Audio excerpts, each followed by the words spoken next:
বার্তা শুরু করব। ইতিমধ্যেই আমাদের মঞ্চে উপস্থিত হয়েছেন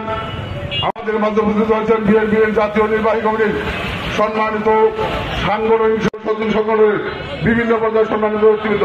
প্রিয় ভাই আমার, আমরা আপনার সাথে অনুরোধ করছি, তার আগে যে কথাটি বিনয়ের সাথে বলতে চাই, আমরা মোকাবেলা করে আমরা জনগণের ভোটের অধিকার প্রতিষ্ঠার সংগ্রাম করেছি। ব্যাঘাত সৃষ্টি হচ্ছে, আমরা এই বিষয়গুলোতে খুব বেশি মনোযোগী হব আগামী দিনগুলোতে।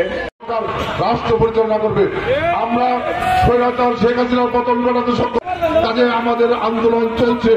আমরা আগামী দিনে যত দ্রুত সম্ভব ইনশাআল্লাহ আমি আপনাদের সকলের সহযোগিতা চাই। আজকে কষ্ট করে এই 6টি ইউনিয়নের বিএনপি নেতাকর্মী, বিশেষ করে এই 3-5 ইউনিয়ন বিএনপির সহযোগিতার অনেক নেতৃবৃন্দ এখানে উপস্থিত আছিলেন। আমি সকলকে ধন্যবাদ জানাচ্ছি।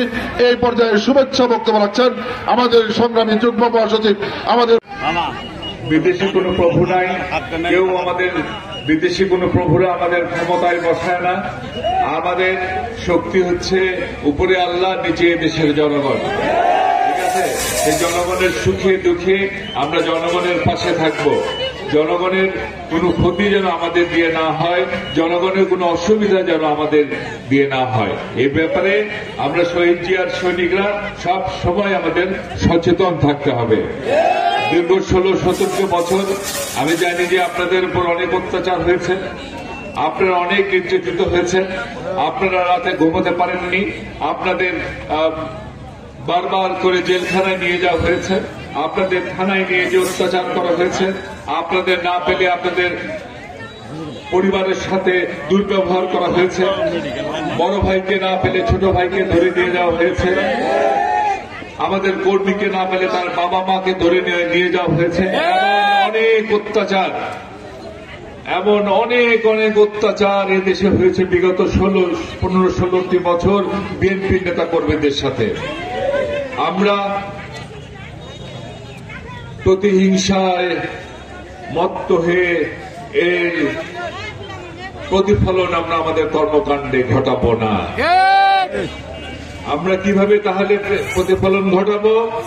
আমরা আগামীতে এমন বাংলাদেশ প্রতিষ্ঠা করব যেখানে কোনো অত্যাচার থাকবে না, যেখানে কোনো নির্যাতন থাকবে না, যেখানে কোনো পুলিশি হয়রানি থাকবে না, যেখানে মানুষ স্বাধীনভাবে বসবাস করবে। যে জন্য আমাদের শহীদ ভাইরা রক্ত দিয়েছেন, এদেশকে স্বাধীন করেছেন, একটি গণতান্ত্রিক বাংলাদেশ, যে বাংলাদেশ প্রতিষ্ঠা করবার পথ এগিয়ে নিয়ে গেছিলেন শহীদ রাষ্ট্রপতি জিয়া রহমান এবং আমাদের নেত্রী বেগম খালেদা জিয়া। সেই বাংলাদেশকে আমরা পরিপূর্ণ গণতান্ত্রিক বাংলাদেশে আগামীতে পরিণত করব। আমরা শিক্ষা, শিল্প, সাহিত্য, সংস্কৃতি, অর্থনীতি, রাজনীতি প্রতিটি ক্ষেত্রে বাংলাদেশকে সাফল্যের চূড়ায় নিয়ে যাব আগামীতে আমাদের নেতা জনাব তারেক রহমানের নেতৃত্বে। ঠিক আছে, সুতরাং আমরা আমাদের সফলতা দিয়েই তাদের সকল প্রতিহিংসার জবাব আমরা দেব।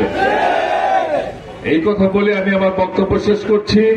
শহীদ অমর হোক, দেশনেত্রী বেগম খালেদা জিয়া জিন্দাবাদ। আমাদের নেত্রী খুব অসুস্থ, মন ভরে প্রাণ ভরে আমাদের নেত্রীর জন্য দোয়া করবেন যেন উনি সুস্থ হয়ে যান। ঠিক আছে, আমাদের নেতা জনাব তারেক রহমান জিন্দাবাদ।